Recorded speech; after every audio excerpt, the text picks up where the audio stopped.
Morning, Leonard. Good morning, everybody. On a lovely Monday morning. Good morning to you all, DK Lush and Greg and Doug Boyle and George and Kevin. Nice to have you all in the chat room this morning. And welcome aboard, everybody. I got to keep it low. We're at the in-laws' house. We're visiting Mom in Seattle, and we'll be here for a couple of days, and then we make the big decision. Do we continue forward? Or do we cut it short at 2 months on the road? Okay. Cutting it short at 2 months. Don't forget, we took a 3-week trip not that long ago as well.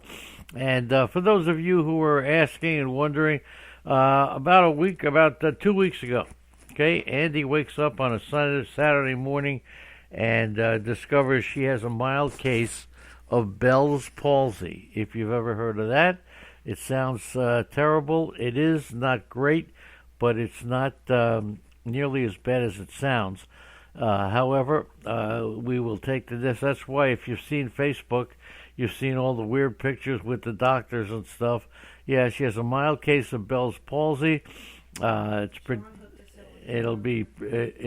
will go away, but until it does, it's a little bit of an inconvenience. Enough to bring us home for a little while, and we may continue our trip at a later date. We'll see, okay? So with that being said, we thank you all for your wishes. For those of you who figured out something was wrong, we've gotten quite a few well wishes, and much appreciated by everybody. So that's the story there. And we're starting on the draft guide the next couple of days. So if anybody would like to participate on a serious way with the new draft guide, just contact me at lennymelnick@gmail.com, and we'll try to get you accommodated, okay? No guarantees, because Andy puts her head down, goes through the walls, and even with Bell's palsy, she knocks the walls down. Okay, a little football. The New England Patriots are now 8-0. And they have led for the entire second half in every single game. That's just when you think their time is up, they just keep moving along. They happen to be the second team in the history of the National Football League to lead for the entire second half in each of their first 8 games of the season. In 1961, the San Diego Chargers were the other team that did it. Yes, please, more coffee. Now, here's the craziest stat of all. After 8 games, the New England Patriots defense has scored 4 touchdowns this season. That's pretty freaking good, right? But the New England Patriots defense has allowed 3 touchdowns this season. So the defense has scored 4. The defense has allowed only 3. That is pretty awesome. Look, even though this is a baseball podcast, that's the kind of stuff you put in a baseball podcast. That's football. Yeah, Ralph Kiner had Bell's palsy. We know Malpal is here. Yes, he did. Anyway, whatever it is. I'm not going to steal your stuff for tonight. George is coming on tonight. Even if I steal it, it sounds better coming from George. Yeah, so how about that for the New England Patriots? Some interesting stuff. Tevin Coleman, the first player for San Francisco. Stop it. The first San Francisco player with 3 or more touchdowns in the first half of a game. And who was the last San Francisco player to do that? 3 or more touchdowns in the first half of a game. Okay.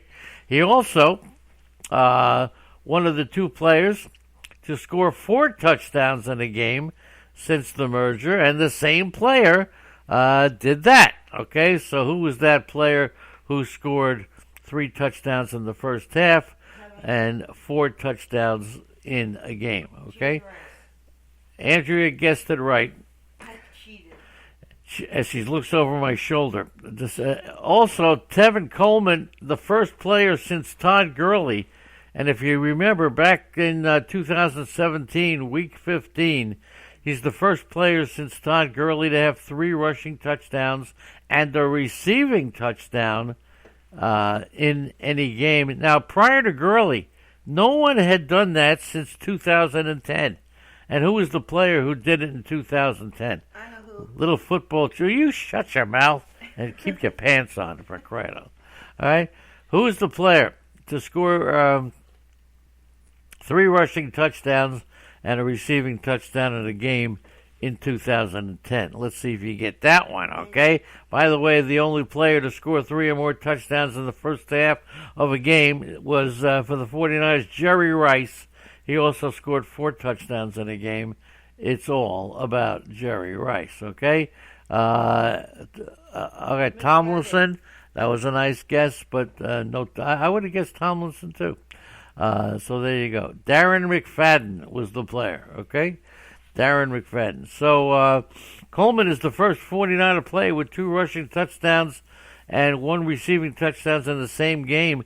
Roger Craig did it in 1988. Roger Craig, the outstanding running back, not the pitcher for the Mets. It was great. And Aaron Jones. Jordan Howard. Or, Jordan Howard. yeah, I skipped that. Okay? I skipped that. Aaron Jones rushed for 4 touchdowns and had 159 receiving yards. The first player in the NFL to have 4 or more touchdowns in a game, 150 receiving yards in the same season. So how about that? And Tyrell Williams has received 5 touchdowns in 5 straight games, tied for the 3rd longest streak in Raiders history. He's 1 away from the record held by Mervyn Fernandez and Warren Wells. It's also the longest streak in the NFL. And with the Seattle win over Atlanta, and I watched a little bit of that game, they were winning, 24-0 in the... Oh, hi there, Mom. Good morning. With Seattle's win over Atlanta, they were winning 24-0. They didn't do anything in the second half, but hold on. Wilson broke a tie with Peyton Manning and Ben Roethlisberger for the most wins by a quarterback in their first 8 NFL seasons. And as a Giant and Jet fan, I'm trying. The only thing I have to report about for the Giants is that Daniel Jones now has 13 turnovers, and that is currently the most in the National Football League. Okay, welcome aboard, everybody. Nice to have that guy here. Greg, DK Luce, Doug Boyle, George, Mal Powell, Kevin Hastings, I love you. And that guy, love you all. Good morning to you all. Cornhusker, Roger the Dodger Craig, okay? George thinks they're the same person. Different sports could be the same people. Moving right along. Let's get to baseball now. That's what you came here for. The Astros are the first team since 2001 to lose the first 2 games of the World Series and then win the next 2. And now they've won the next 3, and they're going to win the next 4. The Astros are also the first team ever to allow 1 run or fewer in 3 straight games in a single World Series. And with all 3 coming on the road. No team. There has not been any team that has ever won 4 road games in a single World Series. And that's the task that the Nationals must face. Okay? In order for them to win, they've got to win 4 road games in a single World Series. The Astros went into Washington and won their 3 games by scores of what? 4-1, 8-1, 7-1. First team ever to win their first 3 road games of a World Series by 3 or more runs. So the Astros just doing it all. And this has been a very, I'll call it, dramatic World Series. The only time that Washington lost 3 straight home games to the same opponent through the whole year was to the Cardinals back at the end of April and beginning of May. That's the only time that the Nationals have lost 3 straight home games to the same opponent. And then it happens in the World Series. And you know what you call it? You call it, that's baseball, right? Roger Craig was 15-46 for the Mets. And he was considered their ace. Roger Craig, Methical is here. Good morning to Methical. Thanks for taking the prompt. Nice to see Methical in the chat room. Now, here's what Roger Craig said. when he lost, I think he lost 20 games in a season. In order to lose 20 games, you've got to be a terrific pitcher. I mean, if you're losing 16, 17, 18 games, and your team is still starting you on a regular basis, if you're pitching enough games to lose 20, you got to be pitching pretty good. Otherwise, certainly, somebody else will get a chance to take your spot. So think about that. In order to lose 20 games, you have to be a good pitcher. Doesn't make any sense, right? It's like my alarm clock puts me to sleep. It doesn't wake me up. And that's the truth, but we'll get into that at another time, okay? This is the 5th time that the road team has won the first 4 games of a World Series.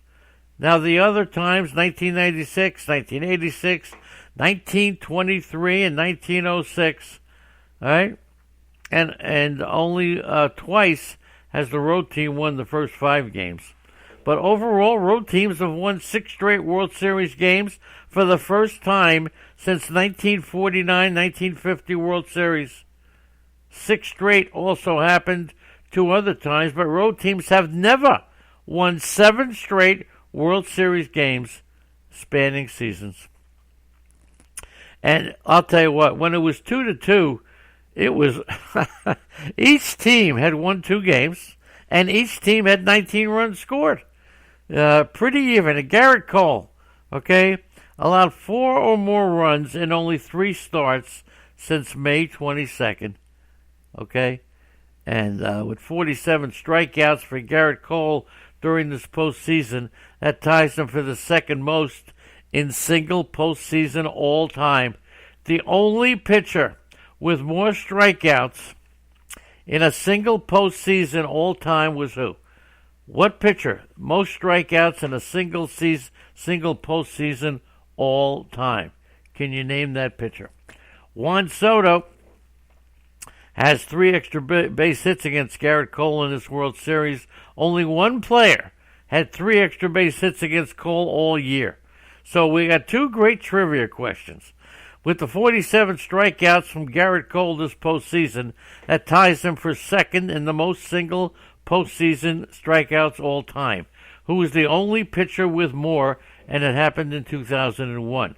And then Juan Soto has 3 extra base hits against Garrett Cole in this World Series. Only one player had 3 extra base hits against Garrett Cole all year. He had 12 plate appearances. Who was that other player? Anybody want to take a shot at that? Okay. George says, Kevin says, they got it. Curt Schilling with the most postseason strikeouts. Way to go. Can't get it by this chat room. That's for damn freaking sure. Curt Schilling does it. How about that? And, of course, the answer to the other question, who had the only one player had 3 extra base hits against Garrett Cole all year. All year. He had 12 plate appearances against Cole. I mean, for Soto, he had 6 and had 3 extra base hits. But the player was Joey Gallo. Joey Gallo had 3 extra base hits against Garrett Cole. Now, with Soto's 4th home run this postseason, it ties him with Miguel Cabrera for the most home runs in a single postseason by any player 21 years old or younger. And how about that one? 21. Soto is going to be a star. I think Robles will be a star too. Soto and Robles. This is going to be the dream team outfield of the future in Major League Baseball. And I don't think that surprises anybody. Now, Alex Bregman had 5 RBIs the other night. That's the most by a third baseman in a single World Series game in the history of Major League Baseball. And Alex Bregman's first 14 games of the postseason. We had 6 RBIs in one night, 5 RBIs on that one swing. Unbelievable. Alex Bregman really coming alive, all right? And the Astros, by the way, are the first team to get home runs from 2 different catchers in a World Series since 1962, and only Toledo will know it was Tom Haller and Ed Bailey. Chirinos, Martin Maldonado hit home runs. in this World Series. And Chirinos is the sixth player to hit home runs in back-to-back World Series games as a catcher. The other ones were Ted Simmons, Gene Tennis, the Oakland Athletic, Roy Campanella, Bill Dickey, Mickey Cochran. Okay? How about that? If you didn't hear about this, Mickey Callaway has been named the Angels pitching coach. And with a name like Mickey, he belongs in Disney World, right? Think about the marketing opportunities for Mickey, right? Unbelievable. You think that played a role? The Angels hired Mickey. Need I say more? Josh Hader and Aroldis Chapman have been named the 2019 Relief Pitchers of the Year. Hader is eligible for salary arbitration. He'll get his first big payday this winter. Chapman will opt out of his contract and turn his 2-year, $30 million deal to at least 3 years, $45 million. How about that? Now, who do you think should have won the Relief Pitchers of the Year? Kirby Yates? Will Smith? I don't know. Pagan, Green? I mean, who do you think, who, in your opinion, should... Hader did not have a great year. Chapman was okay. Who do you think should have been named the 2019 Relief Pitchers of the Year? Garrett Cole, and by the way, you know the stat. Garrett Cole and Justin Verlander had not taken a loss in consecutive games all year, and it happened after the Astros' 175th game of the season. And hitting with runners in scoring position in the World Series, the first two games, the Astros were 3 for 17, and the last two games, they were, games 3 and 4, 9 for 23. Nats was 7 for 21 in the first two, and 1 for 19 in games 3 and 4. And Bregman with another postseason home run off another All-Star, Fernando Rodney, who's the three-time All-Star. Here are the players he's homered off in postseason: Fernando Rodney, Steven Strasburg, Chris Sale, Clayton Kershaw. You're listening to these names? Blake Snell, Mark Snell, Trevor Bauer, Kenley Jansen, and Corey Kluber. Bregman, the real deal, and the first American League player with a 5 RBI game in the World Series since 2009. Who was the last American League player with 5 RBIs in a game in the World Series? Until Bregman did it. Okay? And of course, with Bregman, second Grand Slam in Astros postseason history. Anybody want to take a shot at who hit the first Grand Slam? So the two new questions: Astros Alex Bregman, second Grand Slam in Astros postseason history. Who hit the first Grand Slam in Astros postseason history? Bregman, first American League player with 5 RBIs in a game in the World Series since 2009. And who was that player? The questions, the answers: it wasn't Mark Teixeira, and it wasn't Ian Snell. That's right. And John Garofalo is here, and Johnny has done a great job. A great job. John, if you don't have sound, somebody help John get some sound, okay? Go up to the top and hit the button. Up to the top and hit the button. And John did a great job. Donkey Yoki has joined us. Zelmo has joined us. Good morning to you all. Now, John did a great job of hooking us up with his buddy, who happened to be a fantastic physician, a doctor. Really helped the whole situation out with Andy. If you missed it early on, Andy has he just got it. All right, great to visit with John and his family. It was wonderful, and John really did us well by a number of things. But Andy has a mild case, but a mild case, is only because you don't have it. A mild case of Bell's palsy, and she's very self-conscious about it. But this doctor that John hooked us up with absolutely was a godsend, and we thank you, John. And we're making our decision. We're here with Mom at Mom's house. And there's more to the story about Mom that I'll tell you if you want to know. All right, but we'll see. Okay, we'll see. Okay, anyway, back to the action. Lance Berkman hit the home run, hit the first Grand Slam home run in the Astros postseason history. And the last time an American League player had 5 RBIs was 2009. It was Hideki Scratch My Back Matsui. Okay? And according to Elias Sports, only one pitcher in the League Championship Series since 1969 had his first career postseason start be with a scoreless one in the World Series. John Lester did it. You remember Game 4 in 2007? And I got to tell you, Jose Urguti, whatever his name is, Urguti, the 4th rookie in the last 30 years to throw a scoreless start in the World Series. And he joined who was the only other Mexican starter to win a World Series game. The only other Mexican starter to win a World Series game. Anybody want to tackle that? The Nationals had trailed only a total of 12 innings during an 8-game postseason winning streak, and then they went on to have to trail in over 12 consecutive innings against the Astros. Okay, the Nats' 4th team in the divisional era, that was 1969, to use 5 or more starters in a World Series. The Phillies did it, the Reds did it, the Pirates did it. It's extremely rare for any team to use 5 starters in the World Series. The last team to do it was 1980. The Phillies with Bob Walk, Steve Carlton, Dick Ruthven, Larry Christensen, Marty Bystrom. You don't see it, but this is not your normal World Series. And Altuve has now reached base safely 25 straight postseason games. And that's tied for the 3rd longest streak. Pablo Sandoval. I wouldn't even ask this as a trivia question. That's tied the 3rd longest such streak with Pablo Sandoval and Boog Powell.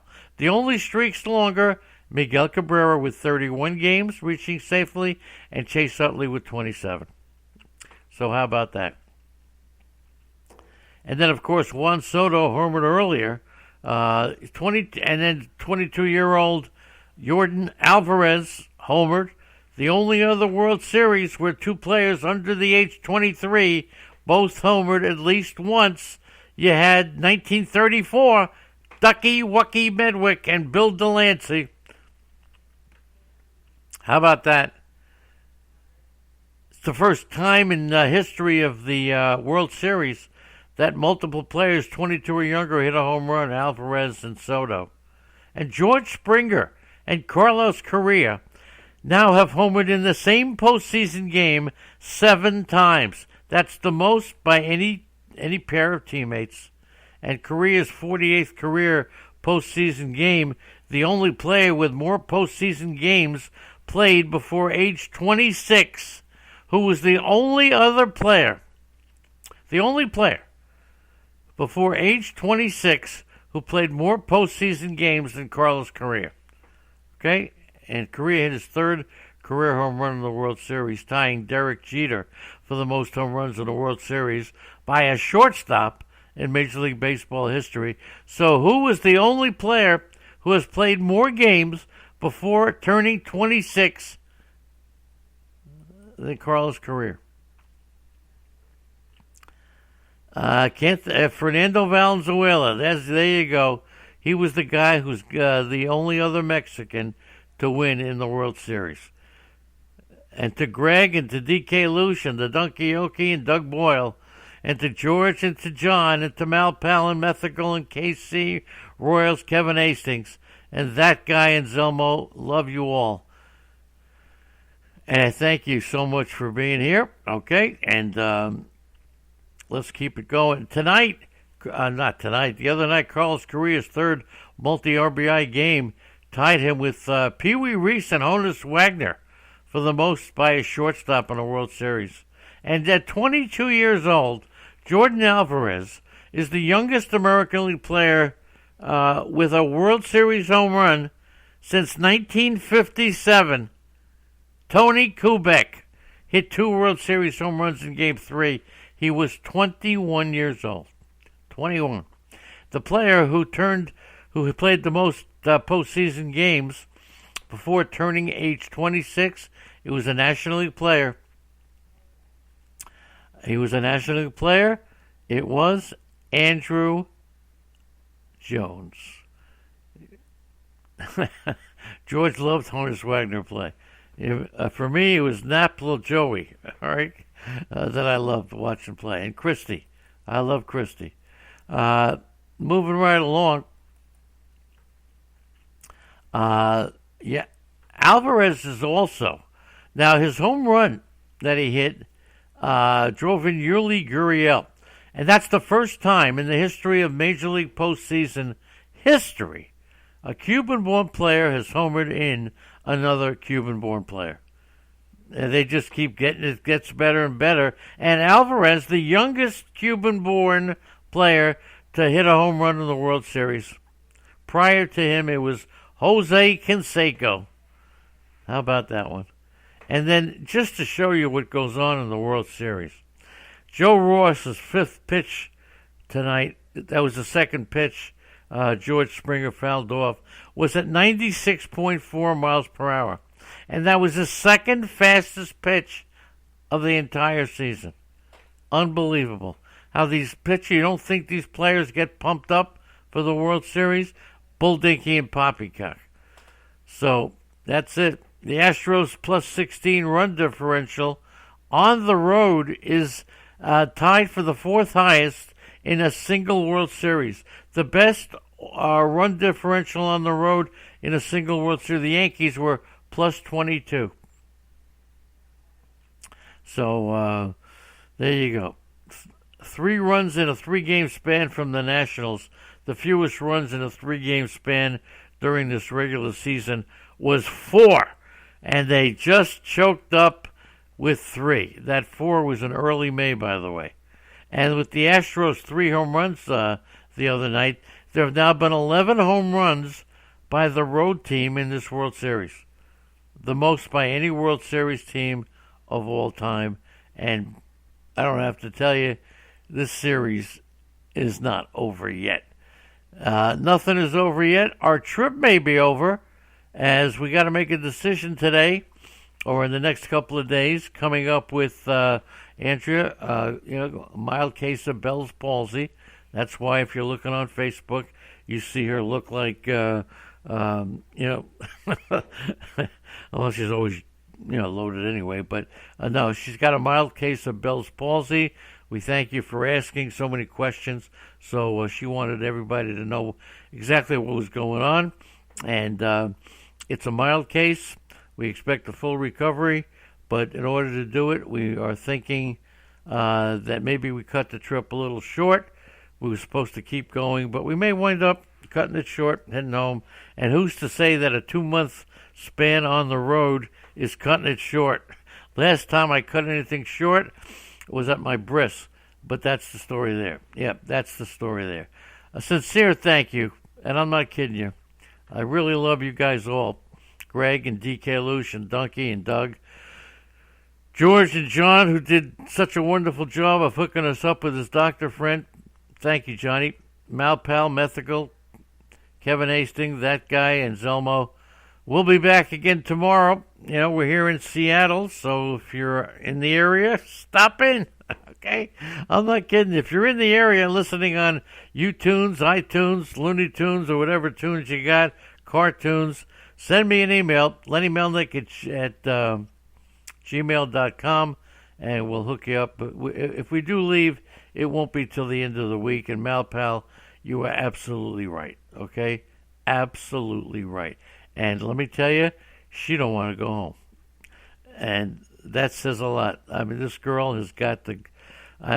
she may have the guts. I don't know if she got the brains, but she does. And she just doesn't want to cut the trip short because she wants to give a hug to the people that have helped her start a new career. Thanks, everybody. I love you all, and we'll see you tomorrow morning.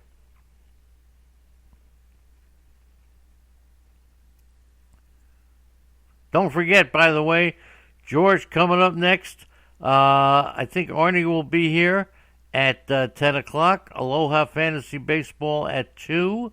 If I'm reading the right schedule, I don't even know if I'm reading the right schedule. Let me just check it out here. 23. I don't even know what today's date is. Today's the 28th, I believe. And yes, we got Arnie at 10. We've got Aloha at 2. Are you still doing the show at 2? Roto Imbeciles tonight at 6:30 with George. So hang in there, everybody. It's only just begun. We're doing a great job here, and it's only getting better. Love you all.